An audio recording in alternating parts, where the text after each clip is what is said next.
I would like, if I may, to take you on a strange journey.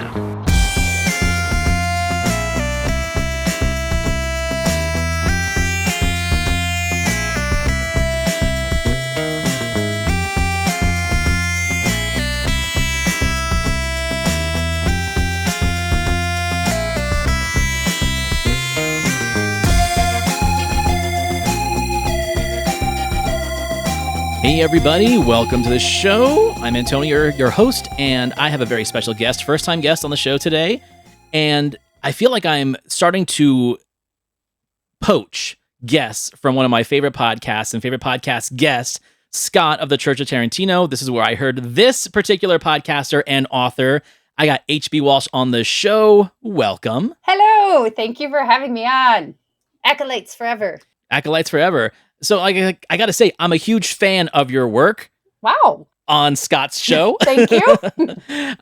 I have listened to a couple of your episodes of your show. I have not read any of your works. I'm sorry, but your opinions on and insights and takes on Tarantinoverse on Scott's show are just so great. And I got to poach her. I got to get her on this show. But let's not talk about Tarantino stuff. Let's talk about something else. And I allowed you to pick an episode from my list of episodes, and we kind of merged two together, which I'm really excited about because it's a direction I'm liking these days, and that's these top 10 lists because everyone's got different opinions, everyone's got different insights, and I feel you and I are very similar in the sense of what we like. I'm not going to say what we dislike, but I think our opinions are very similar based off of what I've heard from you on his show, and maybe what you've heard from me on mine and on his show. We both like to talk a lot, hence we're podcasters. So I think this could be a very interesting conversation. So before we get into the meat of what that is, let's get you introduced to my audience. What is your show? What do you do? Tell us about yourself. So I've been podcasting for a really long time. I'm actually closer to 20 years than 15 now. That's crazy. Yeah. I started it before I even knew what a podcast was. So I've been doing this for a while. I've been on several shows, a few websites I've done over the years, and they've been a lot of fun. I was excited about doing this top 10 list because that was one of the things I used to do on my first website. That was just mine. That was when I was learning HTML coding, but like, yes, which ended up getting me into web design. And somehow I do that for a living during the day. But when I'm not working for money, I'm writing books. I love fantasy adventure. I'm big into dialogue, kind of like our buddy Tarantino. And I like using violence to help tell the story too. So my books are, you can get them on my website at heatherbaxadale.com if you're interested in that kind of thing. And then I'm also co-hosting two different podcasts right now. One is Word of Hellmouth. It is a Buffy rewatch show. We are on season 4 right now of Buffy, but we have split off because Angel took off and did its own spinoff show at the time. So we are doing those two in tandem because there's crossovers and the universe unites occasionally.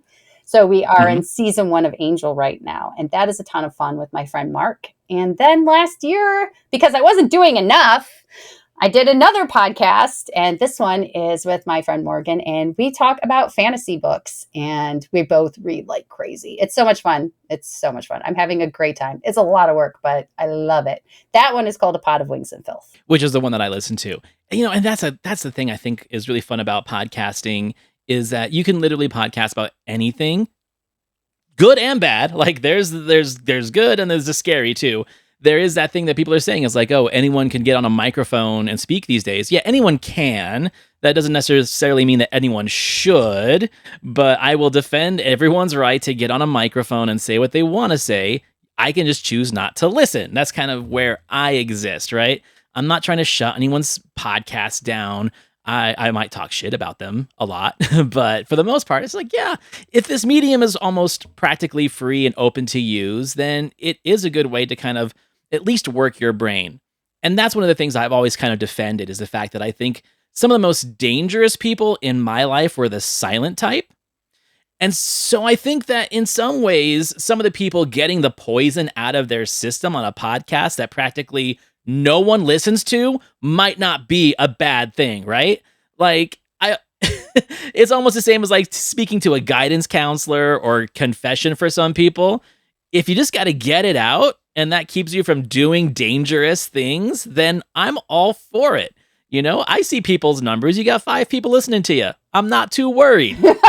It's it's some of the ones that actually have like a mouthpiece for the government and media that I start to worry about, because they can influence. But if you think about it in the grand scale of things, that's really few and far between the millions of podcasts that are out there. Yeah. Anybody can start one, and anybody does. And it kind of is like this great way to explore creativity, I think. Like for me, I've said it many times, I love going on the church. I love going on there because I would go on there without recording the show. I have so much fun that I would do it without recording. And that's kind of how Morgan and I started doing the fantasy book podcast, is because we would meet like every couple months and we would just sit there and BS about whatever we were reading. And then we were like, why are more people reading this kind of book? So we were, Right. The natural jump to that was creating a podcast for it. And so far it's been kind of great too. Like there's not a lot of men that come to the side of women's authors as much. And we are finding that a lot of men are coming over now. Like we just had someone message us the other day that was like, I feel like I had some internal bias that I didn't even realize. I read a lot of fantasy, but I don't read women fantasy authors. And you guys have turned me on to that. So, I mean, that right there for me is a huge win. That alone was worth doing the show for. One person deciding, you guys changed my mind. That's really cool. That is really cool. And it goes into this theory I have. I mean, we talked about it offline. You and I are both 1981 babies. Hope I didn't give that away if I wasn't supposed to. No, but, we're like that. We are like that Zennial, right? We're like at the cusp of Gen X and Millennial. We're still the analog age. But I think one of the things that makes it really cool is that we were around when like the goth culture was real and not full of posers. And the fantasy nerd girl, the manic pixie dream girl, that was ours. That was us. That kind of originated that. And then everything after is just a facsimile. And the movie Juno, I'm not a huge fan of the movie Juno as much as I am of the message. And that's the fact that like all those like really preppy jock guys, they'll tease the goth girls, but it's secretly because they want a goth girl. And that is so 100% true. 100%. And that's bled its way into like the fantasy girl, the girls that are all into cosplay and stuff like that, right? Oh, it's so much fun now. I love going to cons now. When I first started going, you didn't see that much of stuff. And I've usually been one of the rare females mixed in with male dominated groups. And I'm very comfortable with that. But I, for years, wanted to bring women over into those worlds too. So now seeing so many women doing podcasts, women into fantasy, women writing fantasy, women cosplaying and being just as into nerdy stuff, it is so great. It makes me so happy. I love that for our following generations, but we started it. So what we're doing with this top 10 list is we're doing sequels. Now, I didn't really give you like a set of parameters of, it only can be like a part 2. No, we can have part 3s or part 4s. And I'm also going to say that they don't have to necessarily be superior to the original. Are some superior, in my opinion? Yes. But some I just love as their own thing. Some of these movies, they don't even have to be a sequel to the first one, and I would still love them just as much as I do now. So I'm really curious to see what we came up with. If there's any crossover, there might be, knowing our tastes. And what we'll do is, if we have any crossover, we'll push that particular film to the end of the conversation so we can both kind of like nerd and geek out over it and not take up too much of the meat of the episode. How does that sound? Perfect.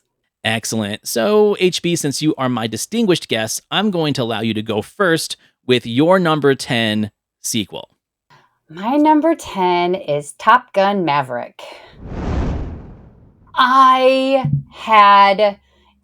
try not to have crazy expectations for movies when I go to see them. Sometimes I will wait till well after all the hubbub has died down before I will see something. Like, I think I'm a Star Wars freak, and I waited, probably 6 months after Mandalorian came out before I would watch it. Because I'm like, right. I can't have my heart broken here. I cannot have my heart broken.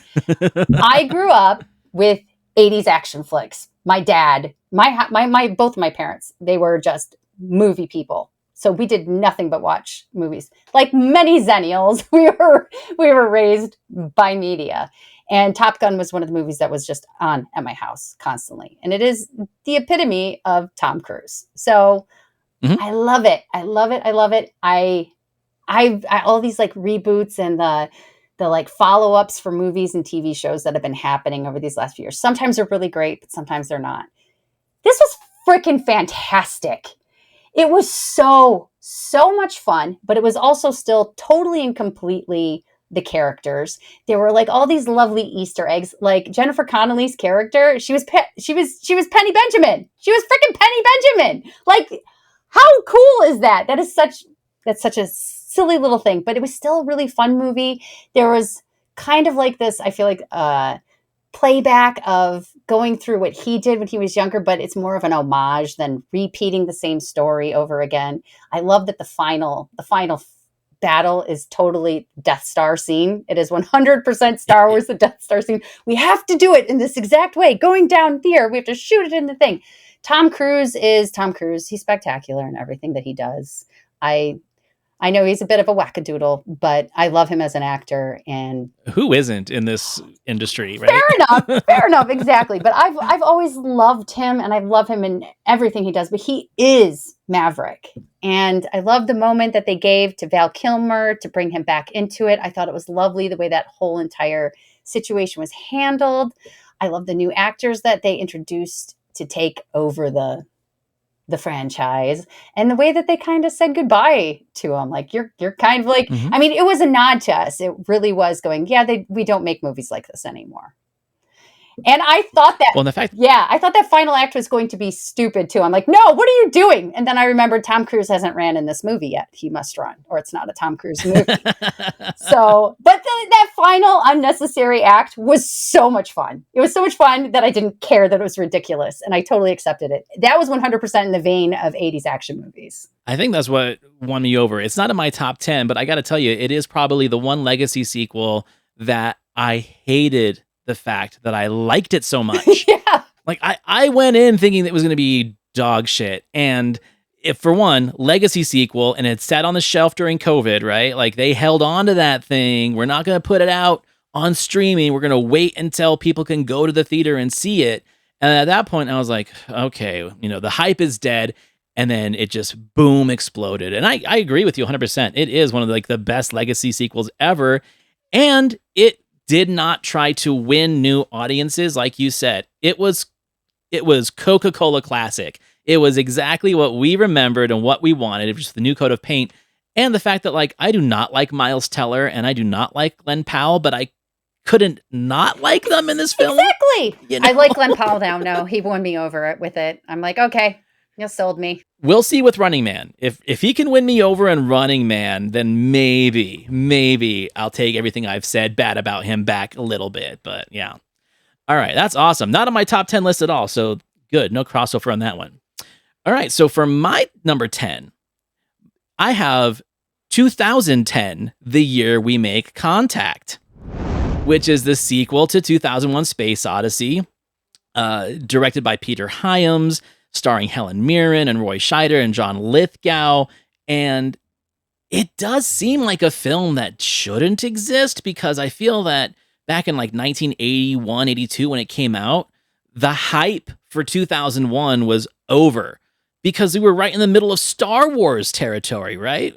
We had 2 Star Wars movies. We were right in the middle of the Star Trek franchise.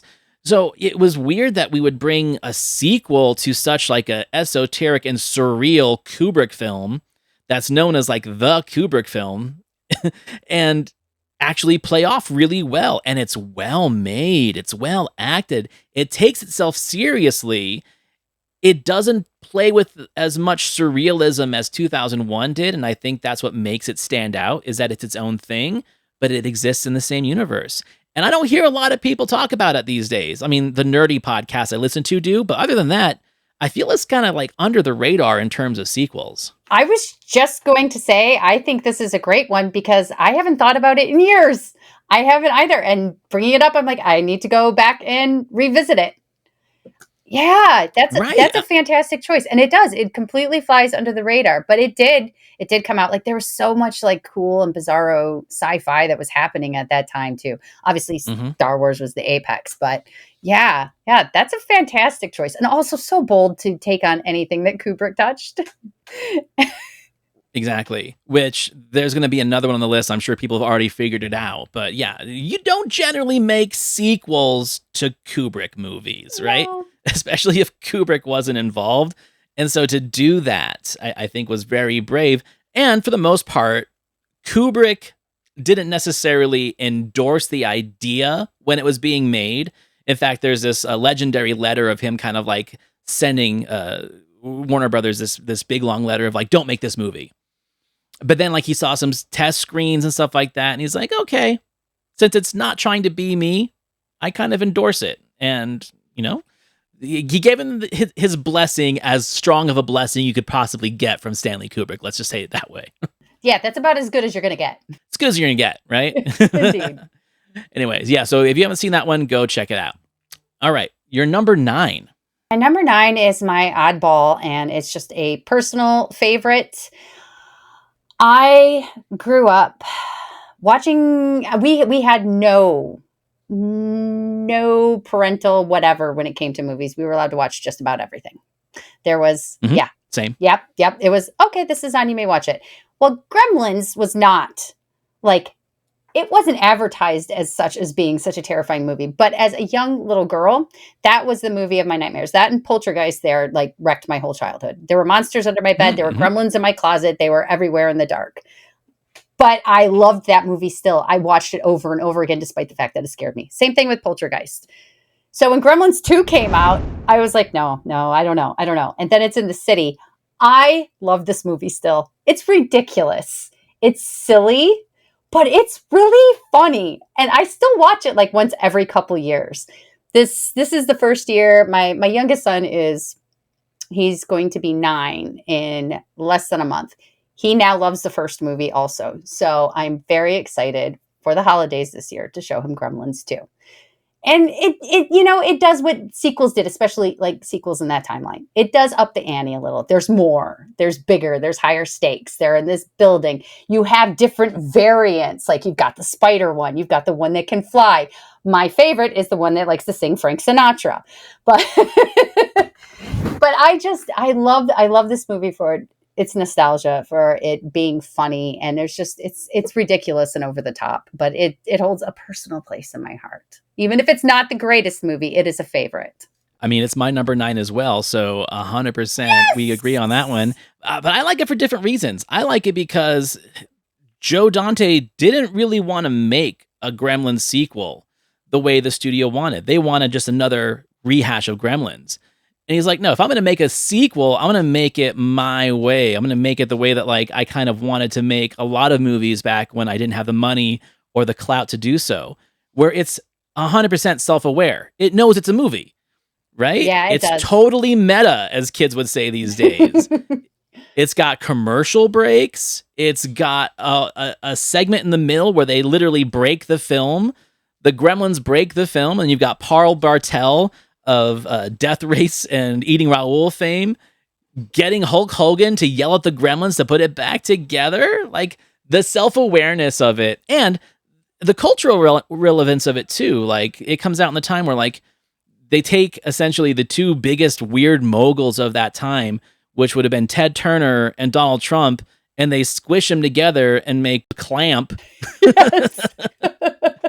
who is a real estate developer / cable TV mogul. Like just the fact that they can take all the relevant stuff that's going on in that day and age of that late 80s, early 90s capitalism and do what RoboCop did. Give it a fresh coat of satirical paint. Now Gizmo is Rambo, and Tony Randall is of the voice of the brain gremlin, right? And then the horror throwbacks, Christopher Lee as the mad scientist. Yes, it's ridiculous how many people are in it. It's so tongue in cheek. It's hilarious.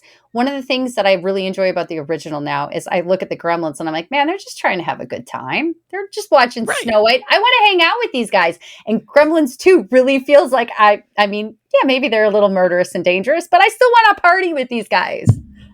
I mean, if you think about it, it's kind of an immigrant story, right? They just want to get out into the city and they want to experience New York, right? They're just trying to live their lives. Yeah, this just one trying does to not live their lives. this one does not have the same scary element, but it definitely amps up the humor. And like you said, it's so self-aware. It is probably one of the first like truly meta movies. Yeah, I think so. I mean, I'm sure there's other ones too, but that is the one that definitely sticks in my brain.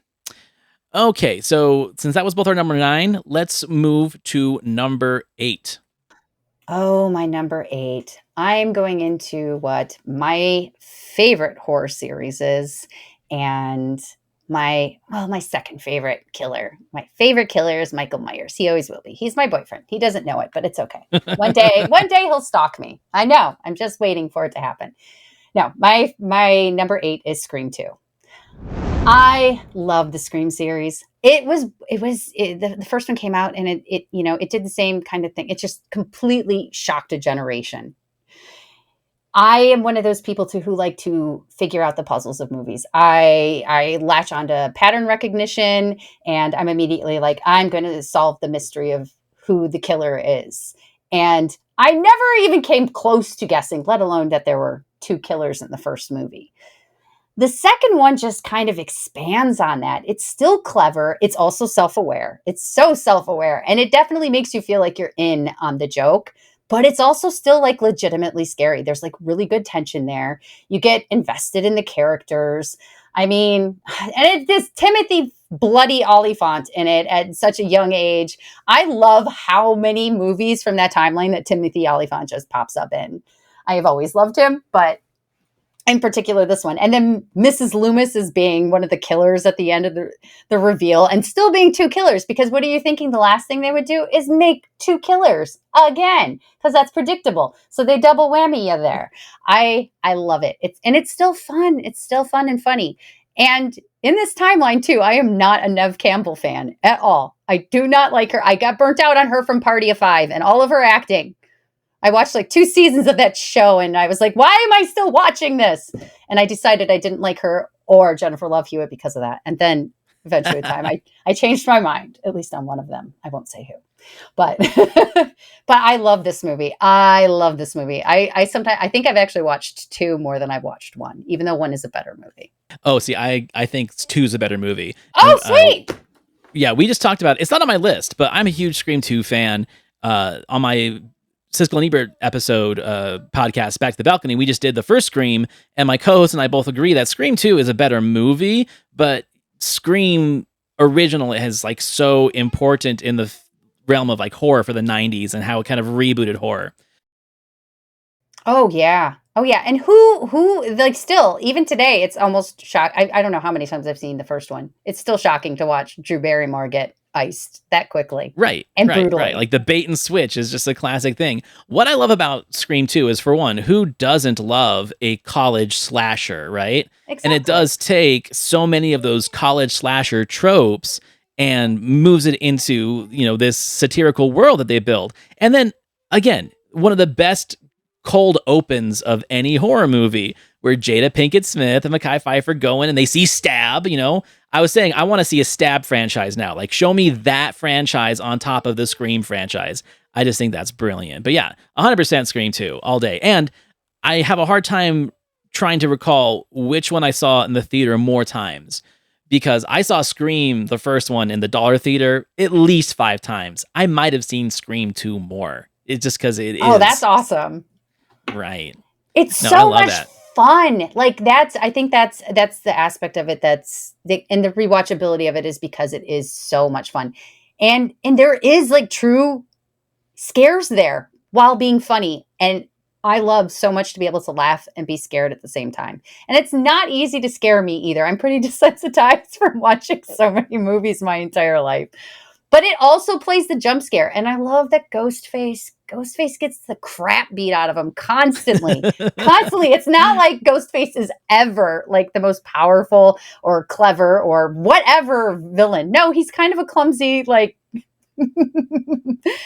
dude. That's an excellent point. I never really thought about that, where like Ghostface really, well, I think what might make Ghostface even more menacing than some of these like supernatural, almost unkillable slashers is that Ghostface we know is human and suffers pain and bleeds, but keeps on going. And that's the thing, is like after the first one, we expect there to be two of them, right? Like, okay, they've already shown us two the first time, so they might do it again. Are there three? Are there four? The fact that I call it I call it like the Scooby-Doo formula, where we know there's someone behind the mask, right? It's not necessarily, we know Freddy's Freddy, we know Jason's Jason for the most part after part 2, but yeah, 100% good choice. Okay, so for my number 8, it's a kids film. I'm a huge fan of Babe, Pig in the City. I can't believe that 2 did not make it on my list. Now I feel ashamed. Oh, I love Babe, and I came to it so late. Oh my gosh, it's so good. Okay, go on. I'm sorry, this just makes me happy. I mean, the fact that it's George Miller of the Mad Max franchise. He produced the first one, but he literally directed the second one, and you can tell there is a Witches of Eastwick kind of vibe to this movie. It's a lot more surreal, where the first one's kind of like Charlotte's Web, fantastical, right? But this one is, oh shit, this is dark. We're in a dark city. There's talking animals everywhere, just living amongst the humans. Mickey Rooney dies, right? Like, I know. There is murder in this movie and darkness. And even though it came out in the like early mid 90s, it was such a throwback to like, let's say the early 80s Disney family horror stuff, like Watcher in the Woods and Something Wicked This Way Comes. It's like, these are kid films, but we're gonna scare you and make you feel traumatized as well. And anything that can do that and have a talking pig, I'm a fan. Yes. Oh, it's so good. I think that's also part of being an 80s baby. We had Labyrinth, we had Neverending Story and The Dark Crystal. All of the childhood movies we watched prepared us for doom and death and scary. It's ridiculous how good this movie is, though. It really is. I didn't watch it until, I don't know, I was an adult. But I remember watching Siskel and Ebert in the morning, and I remember Roger Ebert constantly going on about how much he loved this movie. Like, right. Over and over. And for years after, he still talked about it with great enthusiasm. But I didn't see it until I was an adult, and I watched both of them. And I fell in love with both of them for completely different reasons. But 2, yeah, I feel a little bad that I missed that one now. Yeah, so I have that as my number 8. It's a really fun sequel. All right, number 7 for you. Number 7 for me is a children's film for me. And nice. It comes from the Toy Story franchise. I love Pixar movies. When my 2 oldest children, who are now grown adults, were born, I was not big into children's films. And I'm like, what can I watch with them that I can tolerate aside from Chicken Run? I don't want to be a chicken pie. I like the taste of gravy.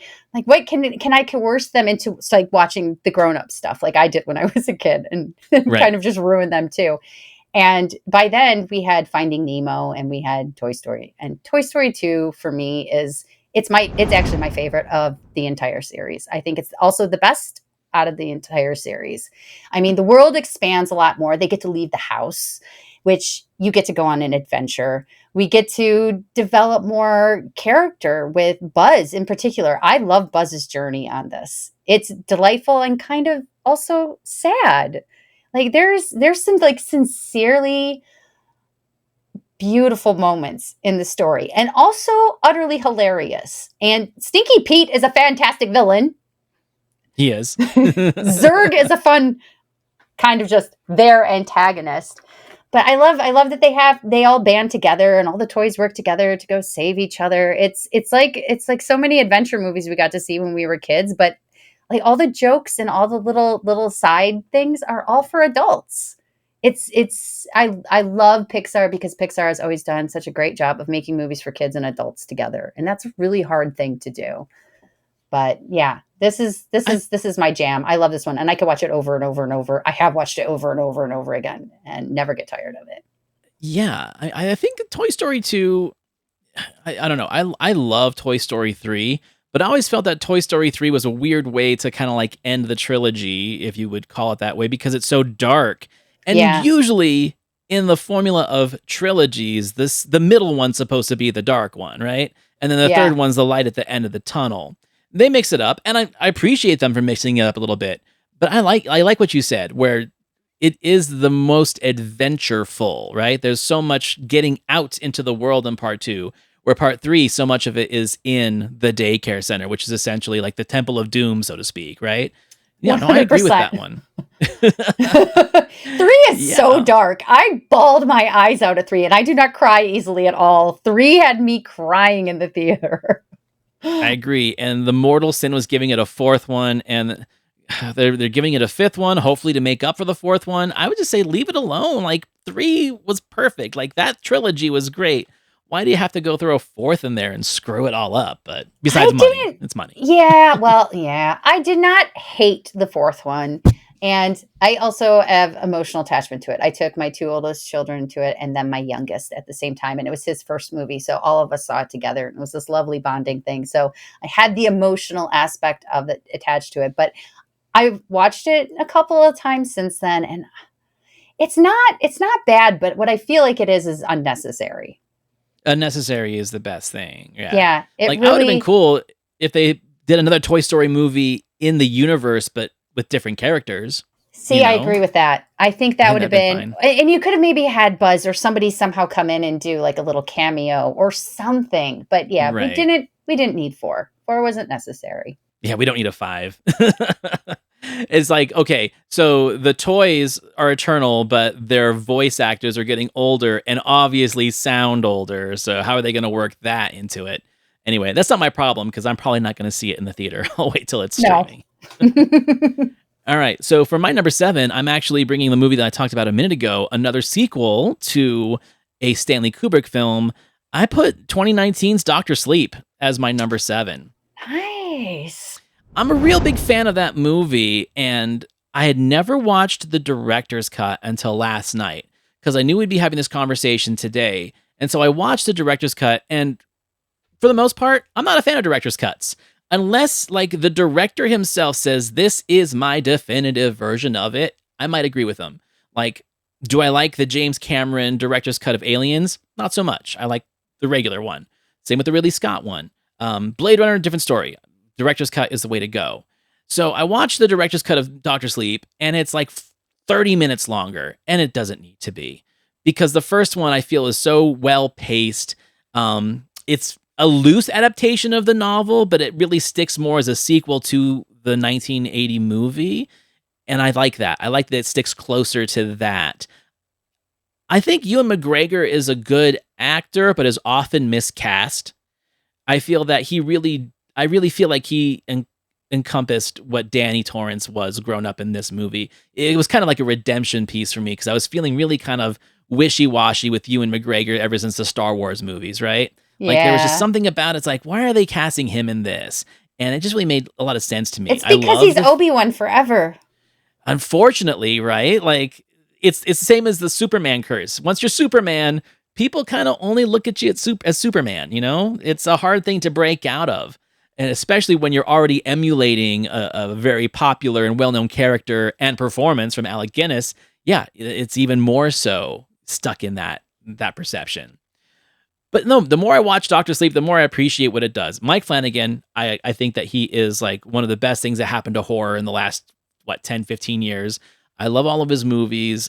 I love that he's trying to fix Stephen King's world, you know, because there's a lot of bad Stephen King adaptations, and he's trying to fix those, and I appreciate that. Keep going, keep doing what you're doing, you know. But that I think is the movie that I'm not a huge fan of more contemporary sequels, especially, and that's one of the few that's on my list. I think it's just really, really good. Good villains, good characters, great acting.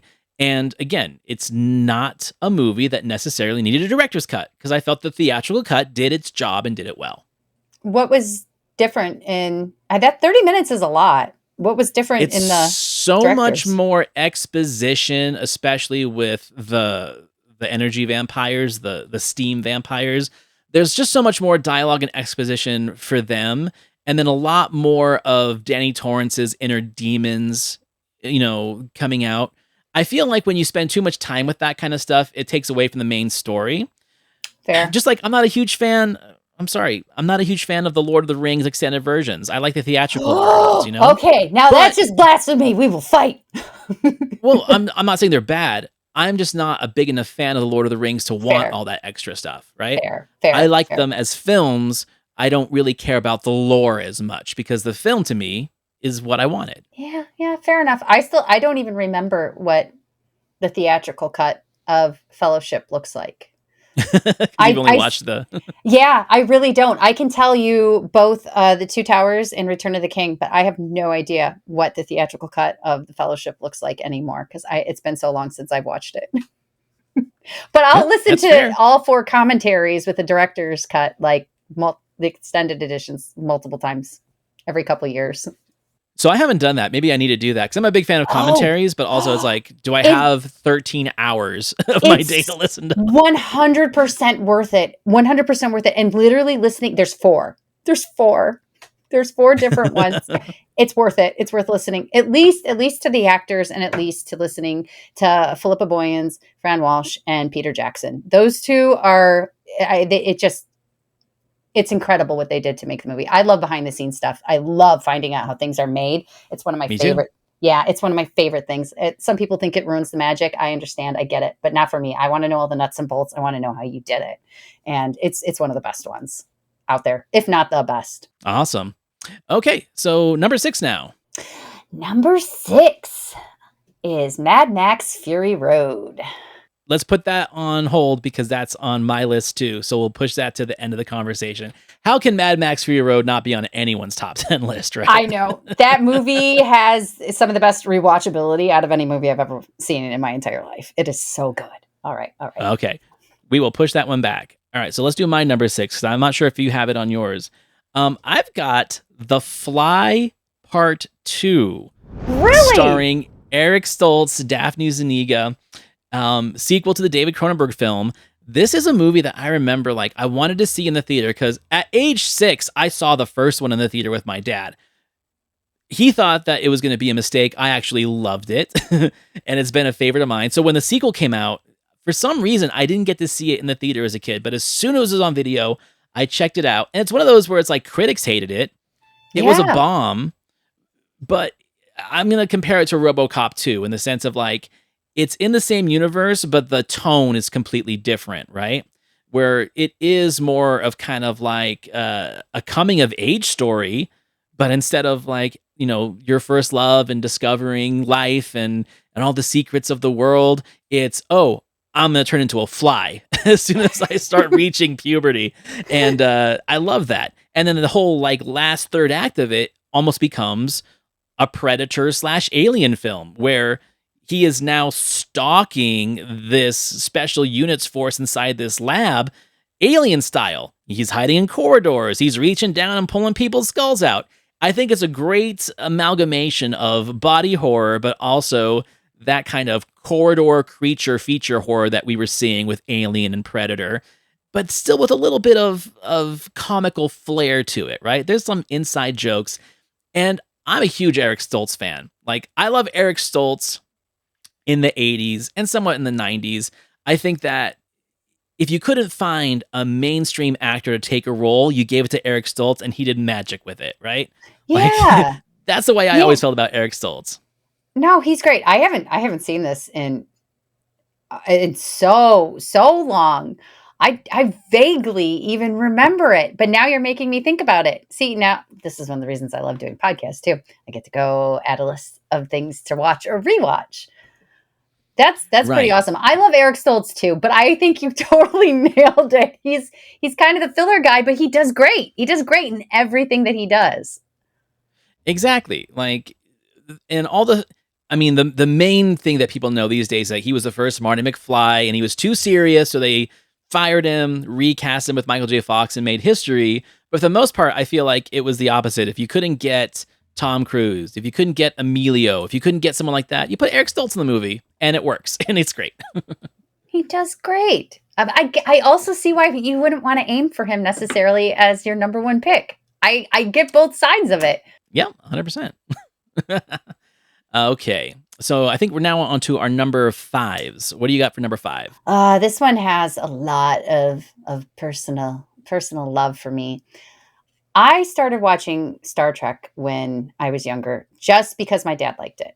I literally started watching The Next Generation just to hang out with my dad. He loved sci-fi stuff. I love sci-fi stuff, and also like 80s action adventure stuff. That was my dad's bread and butter. Star Trek, it was always on, but my mom hated it. So it was one time she would be like, "Nope, I'm leaving the room." It was Wrath of Khan that got me into it. Nice. That's what it was. And then like a couple years ago was the 40th anniversary. So my dad and I went and saw it together for the first time, both of us on the big screen. Mm-hmm. And it's one of my favorite memories with my dad ever. This movie is spectacular and it holds up. It is so good. And if you've seen the first one, the motion picture, it's kind of a pile of doo-doo. For anyone I call it an immersive experience. It's not necessarily it's not entertaining, but if you have a couple gummies ahead of time and then just allow the visuals to like absorb into your skin, then it's pretty good. I respect that aspect of it. But watching on here, so it's like the forever movie. I remember when it would be on and I'd just be like, is this one going to end? I thought I hated Star Trek because of that movie. I really did. Oh, right. Yeah. I can see that. Yeah. So you get into Wrath of Khan, and that's when, first of all, the Shat is like his best. He's at his best. He is the most Shat he ever will be. He is so epically William Shatner. And you have Ricardo Montalban, who just like, he brings it. It is such a charismatic, but also terrifying performance. The story is fantastic. It's interesting. You have all of these other extra elements. And then also at the time too, the special effects. I mean, I got to watch starships battle it out. And that's not something that you saw on TV all the time. Like certainly not like regularly. There was something about, I think, science fiction at that time. And I think we can owe a lot of that to Star Wars in particular, mm-hmm. is the big expansive space opera. And God, Wrath of Khan, just forever. If I ever try to get anyone into Star Trek, it is with this. But there's like this almost like Shakespearean like vibes from it too. That's when you can, I think this is the movie where you can really take science fiction seriously too. Like science fiction mixed with action, seriously. It's not just fluff. It's not just space battles. I would never say that about Star Wars, but I can understand how someone might think so or feel that way about Star Wars and just look at it as a popcorn flick. But Star Trek is not just popcorn. There is depth to it, and there's real character stuff going on here. It's great. I love the fact that they kind of got like an outsider to do Wrath of Khan after the trashing that the first one got. You know, they got Nicholas Meyer, who had done Time After Time, and he wrote The 7% Solution. He was a great writer, and giving him a chance to direct this big budget feature. And he was a young guy at the time, right? But that's what it needed. It needed someone who could see cinema from that era and not trying to make, I mean, they had Robert Wise do the first one, right? Like the idea of doing the old-fashioned epic visual scopes. I mean, the first one's like a David Lean movie. We have a 4-minute docking sequence of the Enterprise in the first one, right? I think it's amazing looking, but I'm always checking my watch, right? Where exactly. Wrath of Khan, it is fast. It knows what it's doing. It keeps the pace up. It's not my favorite Star Trek film. Star Trek 6 is my favorite Star Trek film. However, same writer-director, Nicholas Meyer. They feel very similar. That one's the more Shakespearean one.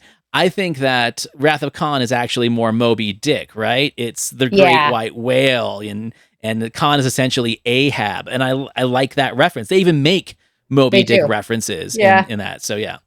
bringing like classic literature into sci-fi, I think is one of like the best combinations, like peanut butter and chocolate. It makes And not a lot of sense. it makes so much sense. It really does. So yeah, a great list. To me, I didn't put it on my top 10 because it's kind of a gimme, right? Like, I don't know anyone that doesn't like Star Trek II: The Wrath of Khan. So I made mine a little bit more esoteric, but 100%. And I like where it's at on your list too. Okay. So my number 5.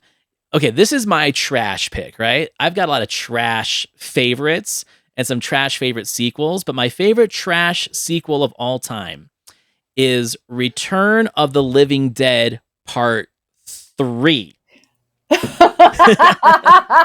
Okay, I love this.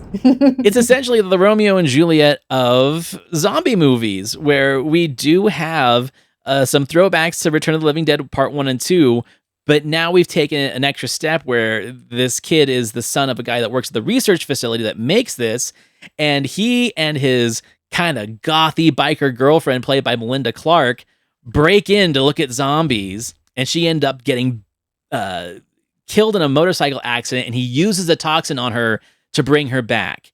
And then the rest of it is like Romeo and Juliet, but also like he's protecting her as she's becoming more and more zombified and starts killing people.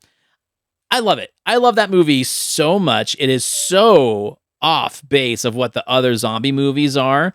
And it does have, again, that punk rock attitude, but it's a 90s punk rock attitude, where we've taken away the mohawks of the 80s from the first two, and now we're bringing it into like Madonna kind of glamorized big bracelets with spikes on them and stuff like that, pierced nipples and safety pins. Yes!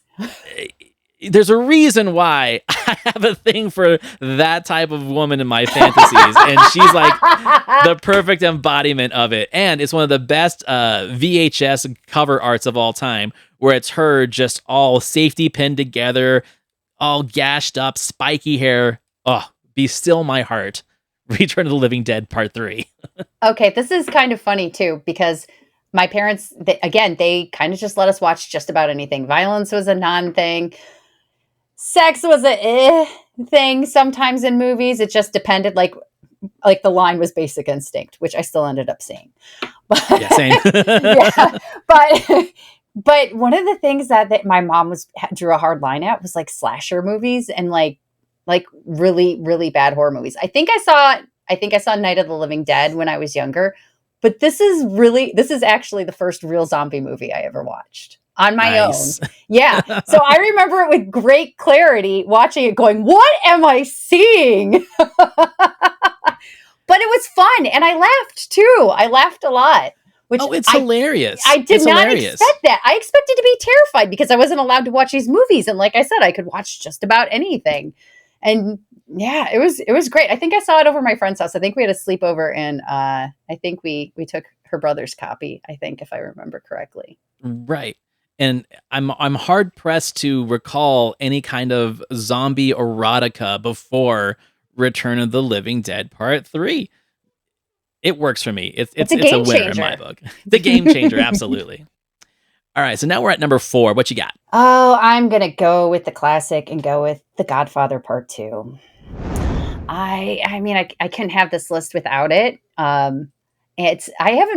also realized I really haven't watched 1 or 2. I don't watch 3. I haven't watched 1 or 2 in a really, really long time. And one of my favorite things to do when my husband and I met was show him movies. He grew up in a house where he wasn't allowed to watch anything. He hadn't seen Indiana Jones when we met. Oh my God. Yes, exactly. So I've spent the last, 13 years showing him movies. And recently I realized he's never seen either of the Godfather movies. So I'm going to fix that. I love 2. I think 2 is arguably, and I know a lot of people will argue that 2 is actually a better movie. I love the first one too. So I don't know, but I love that we get to go and see Vito's rise. I love that background story. But my favorite part is actually Michael's disintegration. Watching Michael actually kind of lose who he was at the beginning of the first movie, and he's actually turned into the crime lord and what he has to sacrifice. And I still grab people go, I knew it was you, Fredo. I knew it was you. Whenever I feel betrayed. You broke my heart. Yes, I go straight to it. But it is long. It is long, but I don't think it feels long when you're watching it. I just endlessly love this movie. I think Godfather 2 is better than Godfather. I'm and again, that's like apples and oranges, right? Like it's a toss up. Yeah. But yeah, Godfather 2, 100% on the list. I didn't put it on my list because I have a feeling you might. And again, it's like Wrath of Khan. Who doesn't like Godfather 2? I am a Godfather 3 defender. Okay, Oh! I think Godfather 3 is an amazing story. It just has a lot of bullshit in it that I have to just get out of my system to enjoy it. I think it's a really great way to end Michael Corleone's story, but the way we get there, I think, is the challenge. I like what they were trying to do. I love the fact that it's kind of like a political intrigue thriller towards the end where you've got like Vatican conspiracy. I like that. It's doing something that the other two didn't do. But with Godfather 2, I think everything in Cuba is like some of the best filmmaking ever. Like I love the whole Cuba segment of that. The like you said, it's that turn where he's finally kind of just turning into this guy for real, letting go all of the previous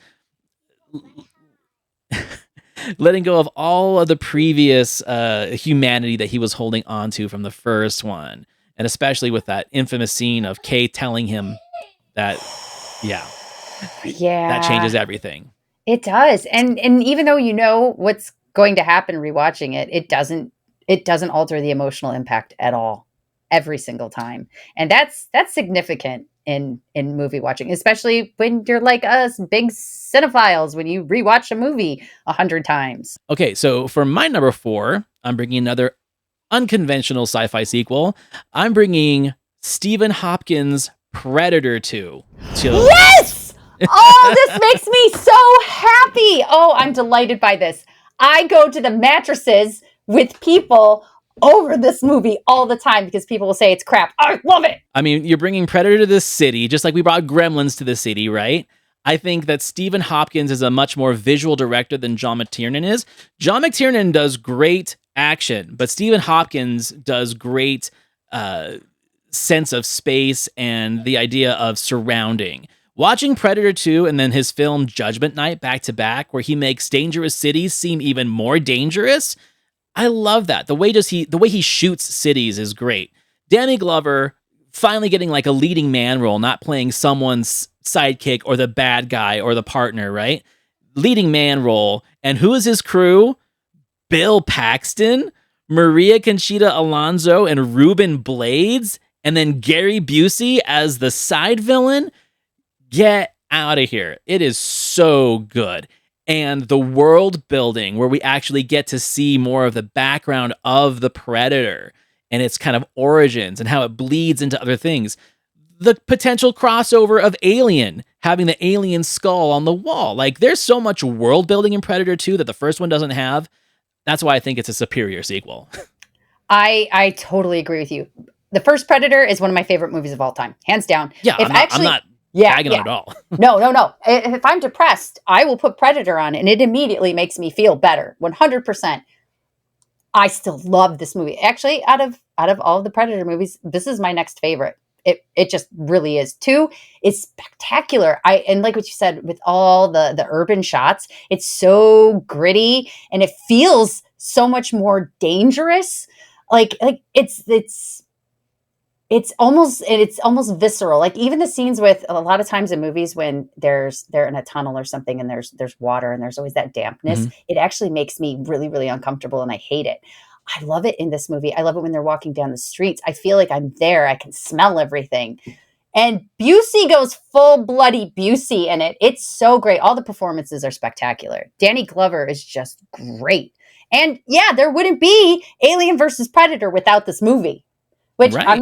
I'm not saying I love the Alien versus Predator movies, but I mean, look what it did. And all the video games and all the things that have happened since then. It's significant. It's a great, great movie. And I think it's so underappreciated. I love that you have this on your list.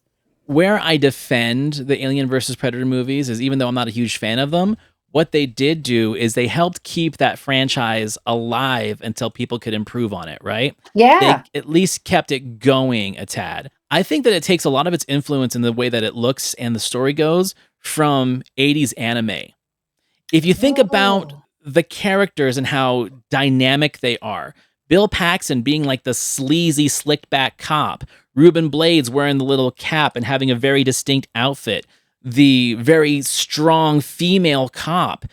If you animated that in an anime style, it feels something like Akira. It feels something like Dominion Tank Police, right? And I think that they Yeah. took a lot of Japanese inspiration of like the way that manga was drawn and used that in the design. So I I I absolutely always think agree. there's a lot of that in that. That's really cool. That's really cool. All right, so now we're to number 3. What do you got? My number 3 is what you just mentioned. It is Terminator 2. I am a Cameron girl. I Mhm. love James Cameron movies. I love them all. I love them all. I even love the Avatars. I will stand by that they're good, entertaining movies. I enjoy them. But Terminator, I think the first one, I think it's really the first movie that really got me into. I looked at movies differently after Uh-huh. experiencing it. It's even before Star Wars, it's what got me into like a different kind of science fiction where it's more cerebral. I mean, obviously Mhm. you have the T-800 going around too, but most of the movie you have Arnold with skin and just a dude who's walking around trying to kill someone. But I was a little kid. I should not have been watching it. And I watched it over and over and over and over again. So when you started to get those summer, things going on, like I remember Arnold being on Arsenio Hall and going, it's going to be the biggest movie of the summer. And I was just like, and at that point too, Arnold was my favorite movie star ever. He still is. I love Arnie. I love Arnie forever and ever and ever. But I just remember being so excited. And my whole family went to see it together as a family. Like, I think it was like 92. So I was 11 and my brother was 8 or 9 at the time. And it was still probably one of my most memorable experiences in a theater was watching that movie. I've never been I don't think I'd ever been so excited to see or do anything at that point in my life was that movie because the first movie meant so much to me. And it just kind of expands the universe. It does a lot, I think, of what Cameron couldn't do in the first movie as far as visual effects go, but we had never seen anything like that. The T-1000, that was all new technology. There was nothing like that on screen ever.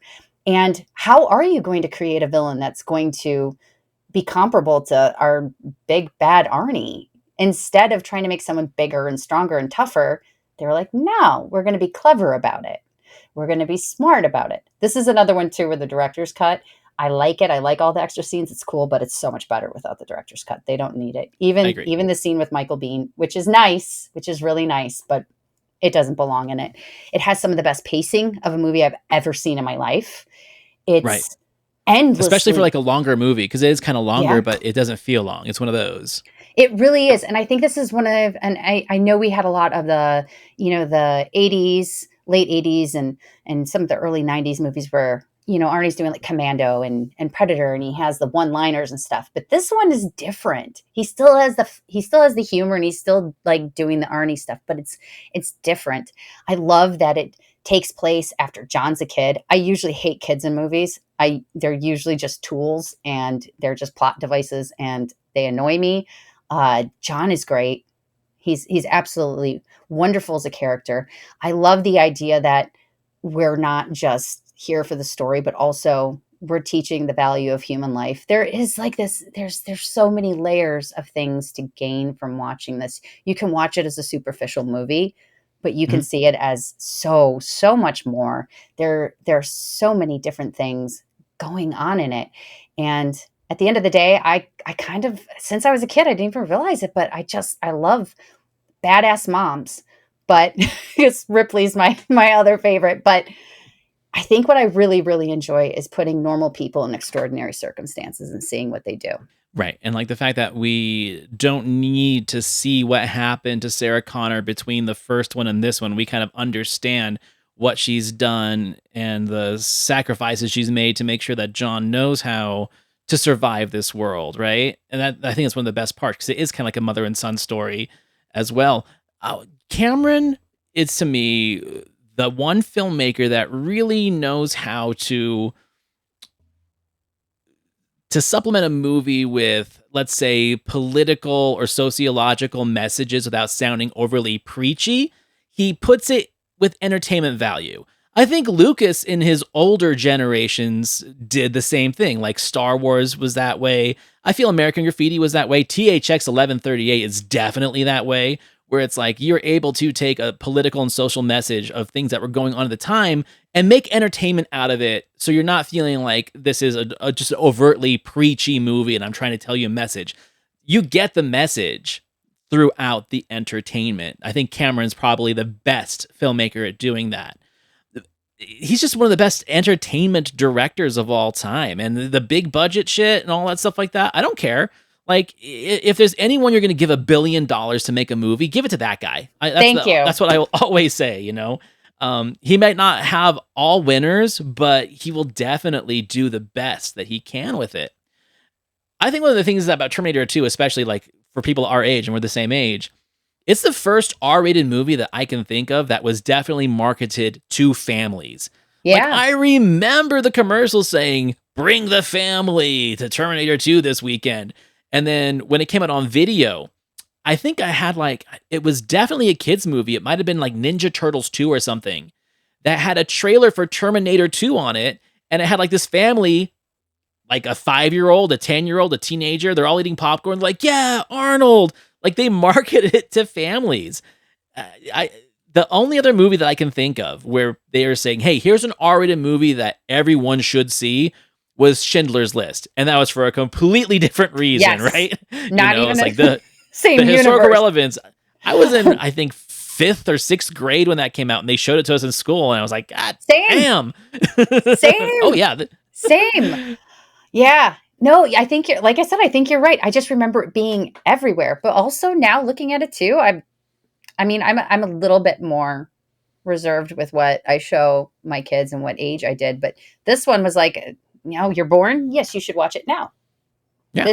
This should define right here your expectations for film and hold things next to this movie when you're judging them, please. Cameron's the one laughing now. He's like, hey, all you people scared of Grok and ChatGPT and all this self-aware AI shit, did you not watch my movies back in the 80s and 90s? Like, we fucking told you this was gonna happen, right? No shit. I got this little robot for my youngest son. He's 8. He's going to be 9.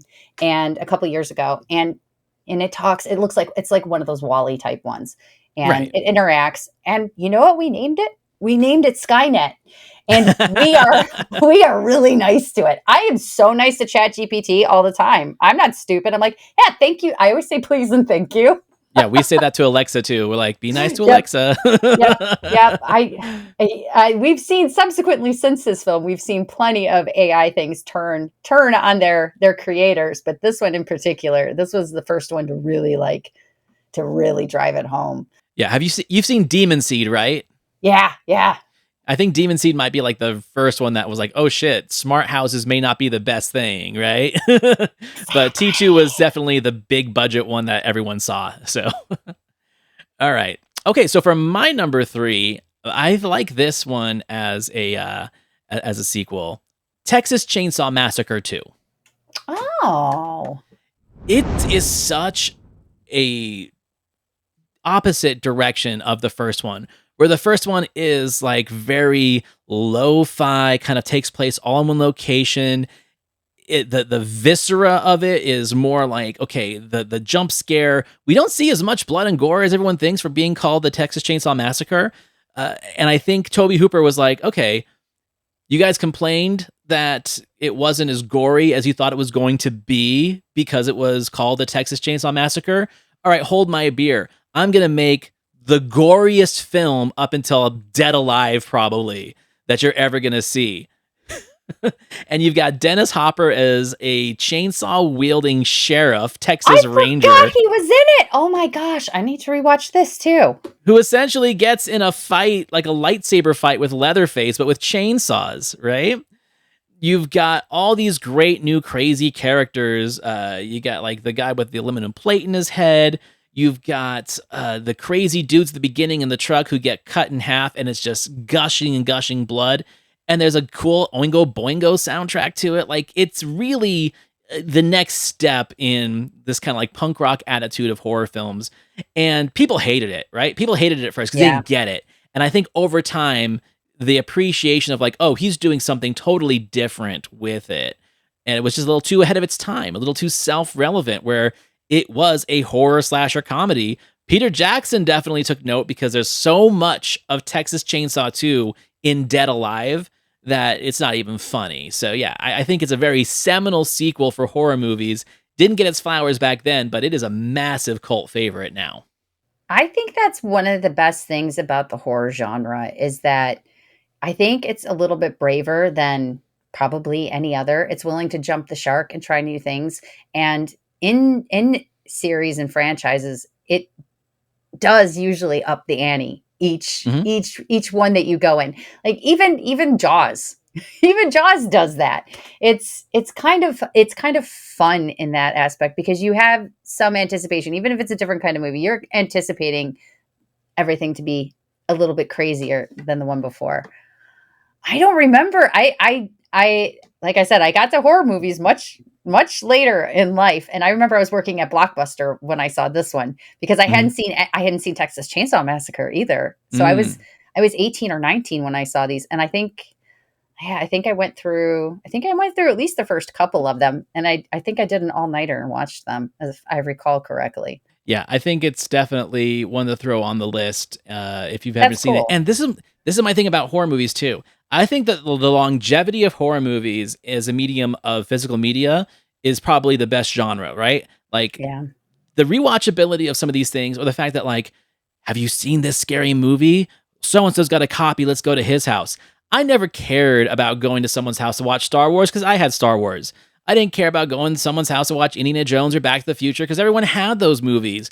But only douchebag Timmy, who no one liked, his brother had this movie, so we're gonna go to douchebag Timmy's house just to watch that movie. Like it was almost like Playboys, right? You had to know someone who Yes. had this and be exposed to it, and that was part of the adventure. And right, and I think that's why the longevity of horror in physical media and in streaming now, especially, I think that's the genre that really works the best because it's things that you couldn't watch when you were younger that you need to find, and I want to see it Yeah. now. I think You that's know, how I saw Basket Case. I think that was how I saw Basket Case for the first time. It was one of those ones that everybody was talking about, and I'm like, well, where are we going to get this? I can't. Again, I wouldn't have been allowed to rent it. No, no, no. And that's still one of the most bizarre movies I've ever seen. But but I love horror for that. Even though it's not horror is not a genre that I usually seek out on my own. But I love how exploratory it is. I love the freedom of horror. I love that there's so much of it. And even bad horror movies are usually entertaining. They are Yeah, like usually there's fun. something that you can get out of it. It's not like a bad comedy. There's nothing worse than watching a comedy that isn't funny, Oh no, that's the right? worst. Rom-com especially. Ugh.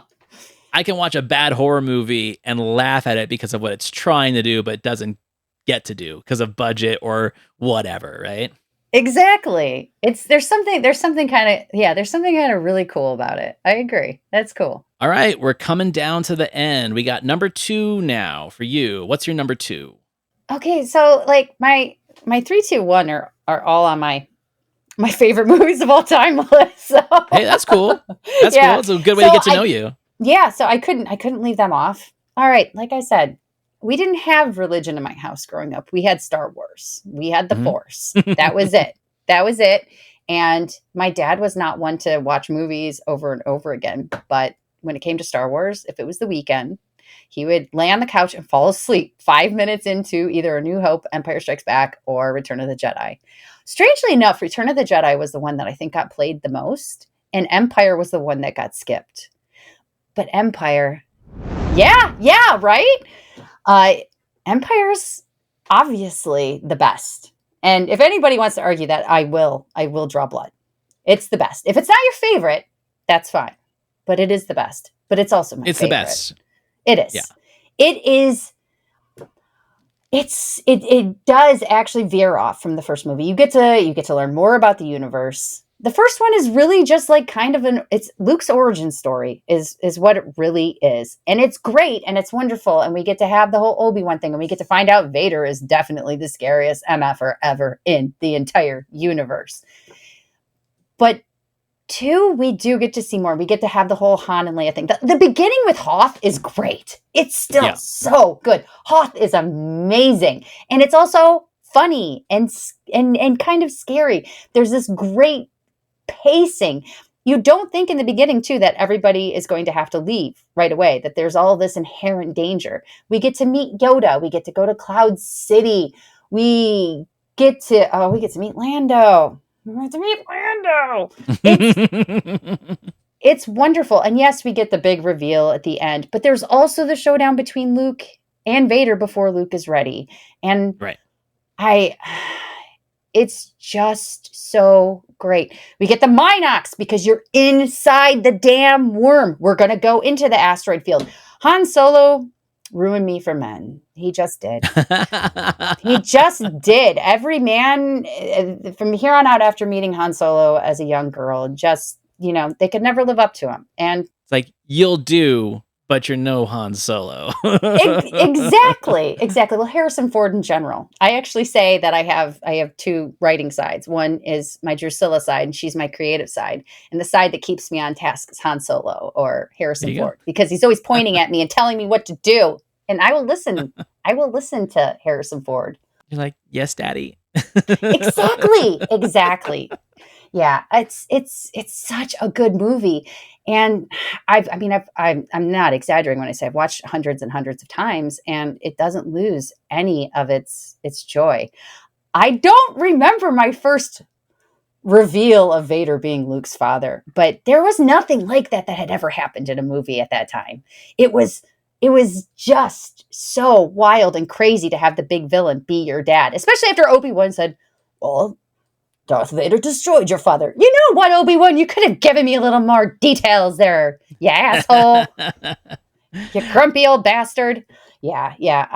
It's Empire tenfold. It's so damn good from start to finish. It's like a slingshot, too. It just never stops. It's so exciting. It's so much fun. It's epic. It's an epic adventure. Yeah, Empire Strikes Back is what ruined me on downer endings. It makes me like the downer ending. It makes me think that like hope is lost, right? I love those kind of movies. I love the movies with downer ending because of Empire Strikes Back. And I think it speaks a lot to George Lucas's having the humility to let other people bring their ideas into his world, right? Because like when you watch New Hope, it definitely looks, feels, and sounds like a George Lucas film. And then bringing in talented writers like Lawrence Kasdan, who did a lot of like, neo-noir at the time, bringing those darker elements and more fleshed out characters and just better dialogue. I think Lucas did know his limitations, and if he wanted to build a successful trilogy, he had to bring in some more talent. And then Irvin Kershner is a director, just a really fantastic director, a better director than Lucas, and Lucas knows that, Yeah, he was better at creating the worlds and let other people paint the picture for them. And I still think that's why, like, the prequel trilogy, for me, it lacked a lot because he wrote and directed all of them. He didn't let other people into the world and kind of bring that more fleshed out side because he had this really important story to tell. I don't hate him for that. No. But I think that it did, the humility he had for that second and third one really shows what other people could do with that world and make those films feel different, but still in the same universe, right? Well, I think that's what happened with, he handed it over to Filoni, and he did the Clone Wars and he did Rebels. And the Clone Wars really, really gave the prequels more legitimacy.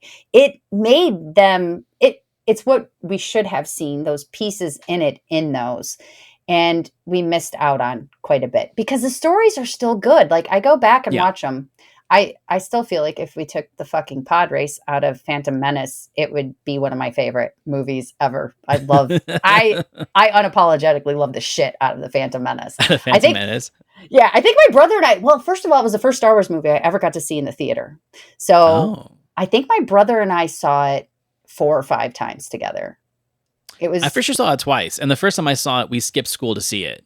That's awesome. It came out the last 2 weeks that our school was in session, and all the nighttime shows were sold out, but like the 11 a.m. matinee wasn't. So we ditched school and went and saw it on the first day. So we saw it before all our friends did. And yeah, I saw it twice, and I liked it. I liked it enough back then. I still have my complaints, but that's just me being pretentious, right? Yeah. I know what I wanted from my Star Wars, and that wasn't it. But it is other people's Star Wars, and I can't take that away from them. See, that's the thing that I like about the prequels now.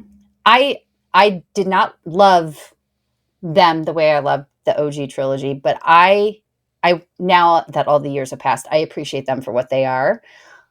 But I love that it brought so many new people into Star Wars. There are so many people that tell me that that's what got them into it. Like one of them is my dear darling Jay Cluett. Jay, it's still crazy to me that and I don't think he saw it until he was nearly an adult also. But I mean, it got you in and you're into Star Wars. And I'm one of those people that I'm like, I want to bring everybody in to Star Wars if I can. Come to me. Come to the dark side. We have cookies. Okay, so my number 2, a legacy sequel. One of the first legacy sequels of note that I can think of. For me, it is Color of Money with your boy Tom Cruise and Paul Newman returning as Fast Eddie Felson.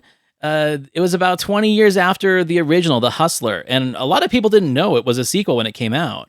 It's a legacy sequel. It's 20 years later where Fast Eddie is now a retired pool hustler who is now a liquor salesman. He owns this bar and he stake horses and mentors young, cocky, kind of goofy Tom Cruise, who's Vincent. And my 2 favorite Tom Cruise roles are both Vincents. Vincent in Color of Money and Vincent in Collateral. Anytime he plays a Vincent, I like him. And then you got Mary Elizabeth Mastrantonio as his like older, wiser, streetwise girlfriend who's kind of pushing him to be a better hustler. And it's a road movie, essentially. It's him and these 2 people on the road going to Atlantic City for this big pool championship and teaching him how to hustle and the rules of the game. And money won is twice as sweet as money earned. Like there's a lot of philosophy. It's a lot of macho bullshit too. And I'm not huge on macho bullshit, but it's that philosophy of it, right? Like the old guard versus this new guy who's like, I play video games and pool and I work in a toy store, right? Like that generational gap I think is really fascinating. But it's a Martin Scorsese picture. And Martin Scorsese, in my opinion, for the most part, can do no wrong. This is like at the height of his era, right? Like the 80s into the early 90s where he's Martin fucking Scorsese. And this is The Color of Money. And it's got a Robbie Robinson score and soundtrack, right? Like it's so good. It's one of my favorite movies. It has one of my favorite scenes of all time. It's my favorite needle drop of all time, which is the Werewolves of London scene, where it's a steady cam shot around the pool table as Tom Cruise is kind of like showboating and kicking everyone's ass to Werewolves of London. And it's just, to me, that's cinema. That's like film school. And it's my number 2 favorite sequel of all time. For the longest time, it was my number 1, but we'll get to my number 1 in a second. But anyway, Color of Money. That is a fantastic choice. I saw this long actually before I saw The Hustler. I love Paul Newman. I think in my late teens, early 20s, I went through Ewan McGregor and Paul Newman phase where I just watched all of their movies, which ironically enough, I stopped doing that with Ewan McGregor after Star Wars. Sincerely. I have a friend of mine saying she did the same thing too. She's like, oh, I love 90s Ewan McGregor. He's the best. I'm like, yeah, I still love him, but it's no longer, I have to watch every movie he's in. But I love, first of all, I love mentor student movies. I think they can be a lot of fun. Newman and Tom Cruise have great chemistry. And chemistry. They should have done more movies together. Yes. I would have loved that. They had wonderful chemistry together. They played really well off of each other. It looks great. It sounds great. That's a really good choice. I didn't even think about that one either. That's fantastic. The Hustler's a good movie too. They're both great movies, and they work well because like in The Hustler, Paul Newman is the young cocky kid who gets owned by Jackie Gleason, and he tries to teach Tom Cruise how not to do that, and Tom Cruise goes his own way, and then it becomes a showdown between senpai and kohai, right? And I just kind of love that whole dynamic at the end. What a great ending movie to a movie that is too. So yeah, 100%. That's my number 2. All right, this is it. The moment of truth. Number 1. Okay, for anyone that knows me, you already know the answer. It is my favorite movie of all time, and nothing will ever touch it. It's Aliens. To begin with, my parents showed me this movie because I was watching scary movies and not getting scared. And they thought if I watched it, I would stop asking to watch scary movies because it would scare the pants off. Like smoking a carton of cigarettes will get you to stop smoking. Exactly. They also tried to do the same thing with, my mom told me when I was little, I loved Michael Jackson. She was like, you can't watch Thriller. It's going to ruin Michael Jackson. You're going to be afraid of it. I freaking loved it. I loved it. I couldn't watch enough of it. And the same thing happened with Aliens. I fell in love with this movie. It was my favorite movie from that point on, and it has not altered or changed since. It goes back to first of all, you have the regular woman in an extraordinary circumstance, and she rises to the occasion. And also, as a little girl, there wasn't a lot of representation for me out there. I had Princess Leia, and even Sarah Connor in the first movie. She's kind of she bucks up at the end, right. But at first she's a damsel in the first one. Damsel in distress. Yeah, right. she needs to be saved in the first movie. So this was one of the first movies I ever saw where the woman kicks some ass, but also reasonable ass. She's going back. Yeah. She's going back. The entire setup.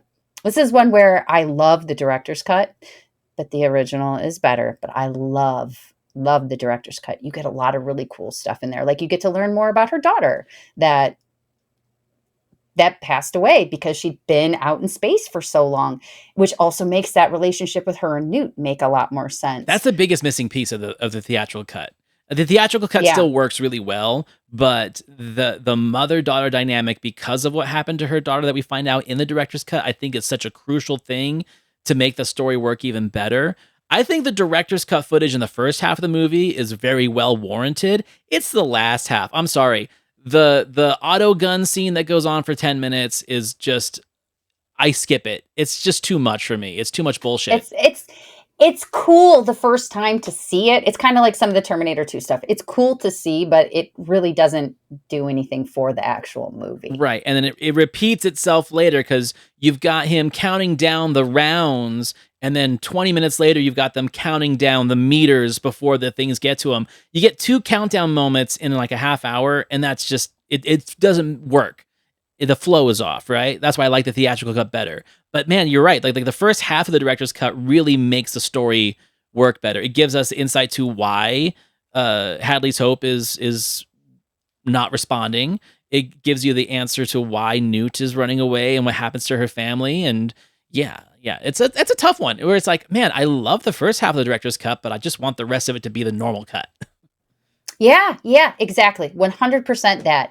And it still does work fine without it. You don't need it, but I think it does add that element into it, and I can appreciate that more. And the first time ever seeing it was really cool. Well, I saw it in the theater.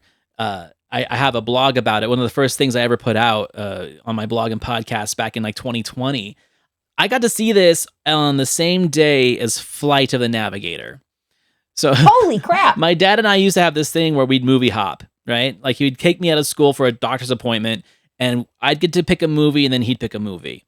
So like I think I saw The Great Mouse Detective and The Fly on the same day. And then I know I saw Flight of the Navigator and Aliens on the same day. And Flight of the Navigator was my pick, and then we kind of snuck into Aliens. I had not seen the original yet, so this was my first introduction to the mythology of aliens, and I loved it. I was 5, right? I know. Loved it, and it became my sick movie. So if I was ever homesick from school, they'd go to the Blockbuster and get me some movies to watch, and it was always Aliens, Highlander, and Star Trek 3: Search for Spock. Those were like my 3 sick movies for some reason. Those are great. Right? I would watch all of them. Highlander fantastic too. Highlander was another one I watched all the time. Right. I think I liked it better as a kid than I liked it as an adult. I agree. This movie is also, I think, I use it always as an example when I'm trying to explain how important side characters can be. Mm-hmm. And it's one of the things that I think is really, really lacking in movies today is you have all these red shirts in these movies now, and we don't care when they're gone. They aren't sacrifices that matter. I mean, every single character in this, we care about when they're gone. Yeah. Like, I'm still upset that Apon's gone. All right. I'm still upset that we lose so many cool characters. Some of them only have one line. And you know who they are. Where's Basky? Where's Basky? Yeah, where the fuck is Basky? It's also like sincerely scary. Like the music, James Horner's fucking score is James Horner's just a magician with the score. beyond. Yeah. Yeah. It is incredible. Nothing sounds like that. Not even today. No one does orchestrational horns better than James Horner. Like, it's in his name. True. But it's so much fun. And the rewatchability, this one, it's my most, other than Tremors, it's probably my most watched movie of all time. Tremors is also one of my sick movies, and just I love Tremors films. too. And I love Tremors too. I'll watch all of them. Ass blasters. It's ridiculous. One of the things I love about what you just said, like the side characters and the emotional connection we have and when they go, again, that's where like James Cameron really knows how to play the hits, because I feel like, you know, he took like the Vietnam metaphor and put it into the future, and also capitalism and corporations not caring about people, caring more about resources they can exploit. That's like the whole message. But the idea of taking your, you don't see them fucking each other over for a goddamn percentage, right? Oh, the way she delivers that. The idea of like those people that you connect and they go away, like that goes right back to like the old World War II movies from like the 50s, 60s, and 70s. The Great Escape and Dirty Dozen, where we spend 2 hours getting to know and love these people, and then we get them seen picked off one by one. Like, he just took that formula and he put it in there. And that's such an important thing, because even these goddamn Marvel movies, they have like 50 people. I give a fuck when any of them die. You know, Tony Stark, maybe. But anyone else is like, oh, that guy? Yeah, I whatever, you know. But yeah, they'll just replace him. That's how it feels. They'll just recast him and they'll give him a new story. Yeah, it's the permanence of seeing your characters go, I think, is really it's dangerous for a filmmaker to do, because it can piss some people off. But if you bring them back in the end, you make the ending, the climax real. I mean, what an ending! One of the best endings of all time, right? Yeah, that's a great choice, 100%. Again, I didn't put on my list because I feel like it's just like so common. It's obvious. I loved it. It's obvious. Yeah. Okay, so my number one, which was down on the bottom of your list, we can take it to the end now. My number one favorite sequel of all time, it's Mad Max Fury Road. It's enough to knock Mad Max 2, aka Road Warrior, off the list, because that was always in my top 10. But I think Mad Max Fury Road is just literally one of the best sequels ever made. And I think it's one of the best films of like the last 20 years. Oh, yeah. It was my number one movie of that decade. Same, 100%. 100% it was my favorite. I'm going to say it's my favorite movie the last 20 years. A lot of pretentious film bros will say There Will Be Blood, and that's fine, whatever. I love There Will Be Blood. Mad Max Fury Road just works on every single level. It is Charlize Theron's movie, even though it's called Mad Max. It is Charlize Theron's movie. Furiosa all day. It is just, I mean, it's a masterclass in filmmaking, and I think it's kind of like a wag of the tongue at what people's idea of Hollywood is and what cinema is, where it's like, I'm going to make a 2-hour chase movie, but you're going to be invested in it. I'm going to give you characters that you care about, much like Aliens. You don't want them to go. I'm going to make the sacrifices and the stakes so huge, and I'm going to give you a world that you've seen get worse and worse and worse as these movies have gone on, right? Mad Max, the world kind of sucks. Road Warrior, it definitely sucks. Beyond Thunderdome, oh shit, it sucks, and it's even more dangerous because now we've got like cannibals and shit too. And then Fury Road, it's like, okay, we've built a whole new society that is based on just resources and exploiting people and controlling them with water. Like, it really does kind of delve into our deepest fears of society as we know it is so fucking fragile that this could just crack in a second. All it takes is a natural disaster or a weird political movement or a nuclear war, and then we're living in this shit. And do we even want to survive in this shit, right? Yes. Like, Oh, that's exactly what it, too. these That's- movies represent. And I think that's what brings out that connection you make with this is like, could I survive in this, and would I even want to? Yeah, would you want to? Exactly. Like, you talk about post-apocalyptic movies, which I love. I love post-apocalyptic movies. They're some of my favorite. They were some of my favorites as a kid. I don't know why I dug them, but I just dug them. And Mad Max, I think I saw the first one I saw was Road Warrior. I think that's everyone's first one. That was my first one for sure. Yeah. Yeah, I think that was the first one I saw, and I love it. I love it too. I love Thunderdome too. It's ridiculous. I love and Thunderdome. It's fantastic. It's fun. Thunderdome's fucking delightful. That whole scene with Aragorn is totally an ode to Thunderdome. Yeah. And Two Towers there. Yeah. I love this for all the reasons you mentioned. I like the questions it posed. There's not a lot of dialogue in it either. There's just not a lot of talking, particularly Max, who just grunts through the whole bloody movie. Mm-hmm. But I love the constant questions too that are always there in the background. If you're not asking them yourself, or when the characters aren't, you see it in the background. We are not things. Right. We are not things. Who killed the world? Like, all of these questions, like, it's lingering there in your head the whole time, because there isn't a ton of dialogue. They aren't discussing all those things, but you're thinking about it the whole time you're watching it. And then you have this grotesque villain in Immortan Joe. Like, I can't take my eyes off that monster. No, he's one of the best villains of all time. Like, he's up there with Vader. He's up there with so many of these great villains. And yeah, not just aesthetically, but the performance and what it represents, just the grotesqueness of excess and control, right? Oh, it's and visually, it is one of the most spectacular movies I've ever watched. I mean, utterly and absolutely breathtaking. I went and saw this in the theater by myself. When it first came out, I had to see it right away. And that scene where they're in the storm, the dust storm, the tornado, That's a big dust. Those, yeah, it's a sandstorm. Yeah, those big dust storms. Yeah. I think there's like an actual name for them. That's all. But that scene in and of itself alone is probably one of the most visually incredible things I've ever watched on screen. It is incredible to have all of those visual elements, and then you have all the excitement and the pacing and the tension on top of it. And then I love the part too when we get to Furiosa's what's left of her family. Mm-hmm. Then there's this sudden quiet, and it's just, and that's when you have the moment to like reflect for a minute, and then she goes back.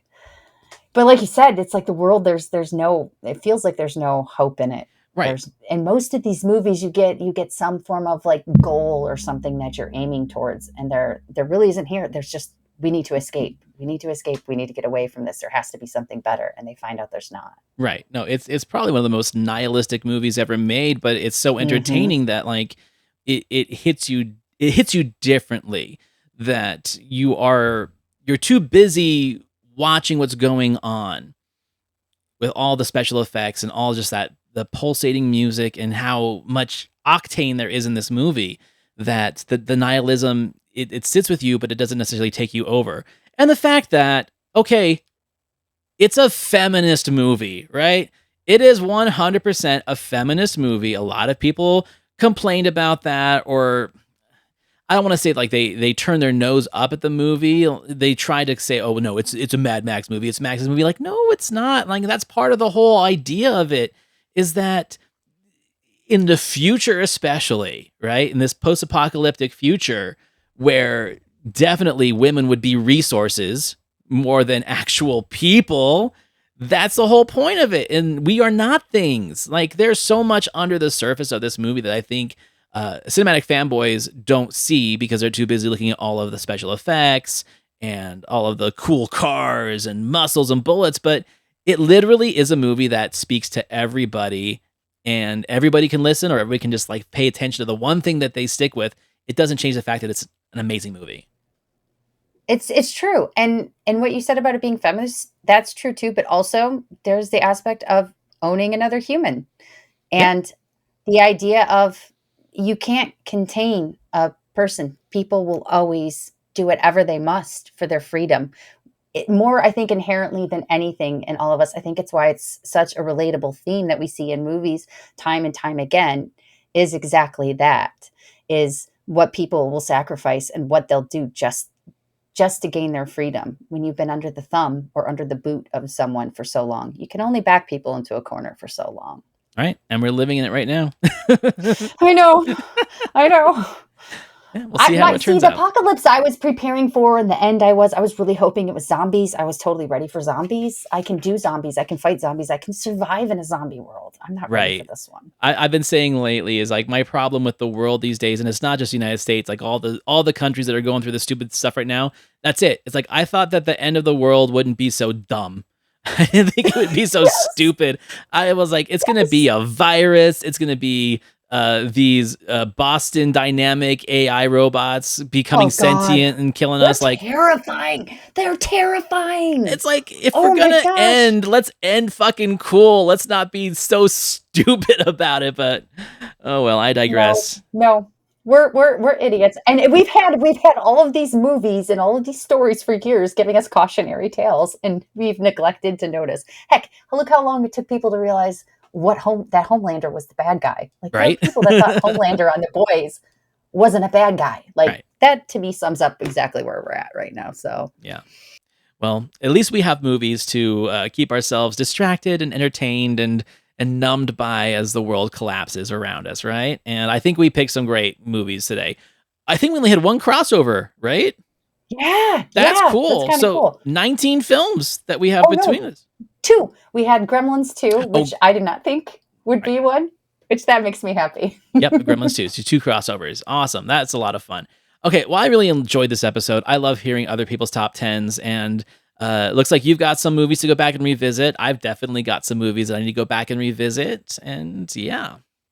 So thank you so much, HB. So how about you tell people where they can find your stuff? There will be links to your things in the show notes of this episode, but what are you excited about that's coming up?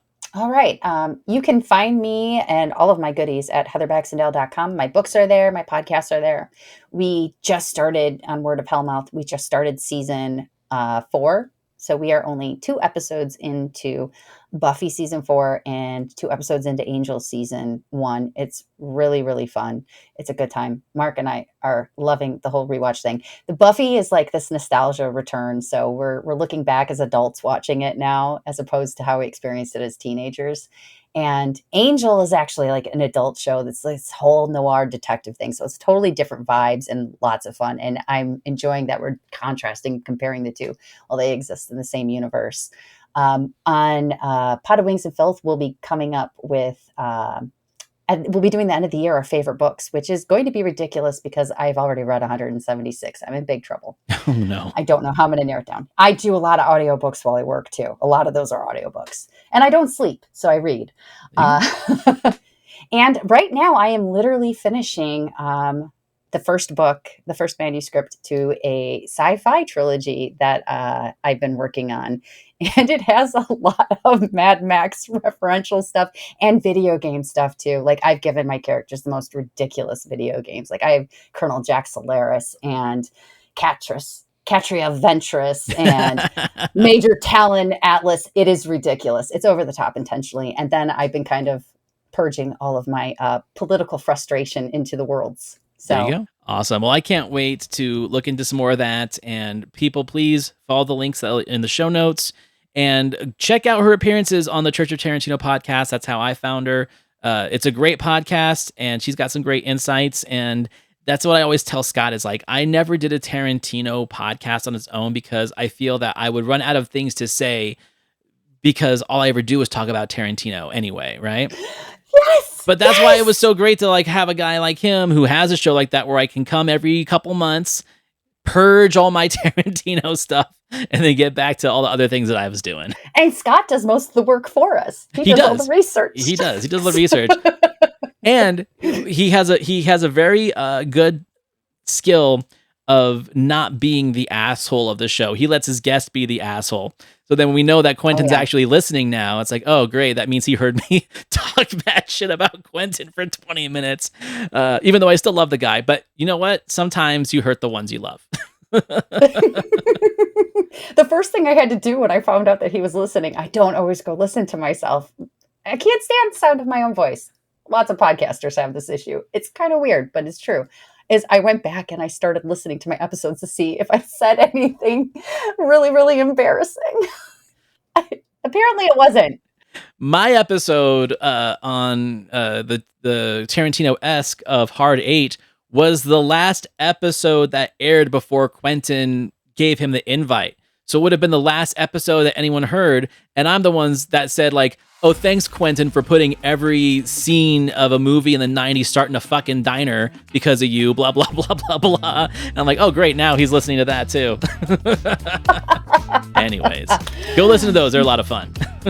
So everyone, please rate, review, subscribe to the Cult-Worthy Cinema podcast on Apple and Spotify. Please follow my YouTube channel, give me some likes, some comments, get that algorithm up, and please go follow the link in the show notes and find HB's stuff and go listen to her as well. The books I'm excited about. I got to get on that because I'm not a huge reader, but I will read stuff of people that I know and like. And hey, I like you. It's our first podcast together, and it was a lot of fun. Thank you for having me on. I had a great time. And we'll do it again sometime. We'll pick another top 10 list to do, all right? Absolutely. All right. Everyone, thank you for listening, watching, and we'll see you later.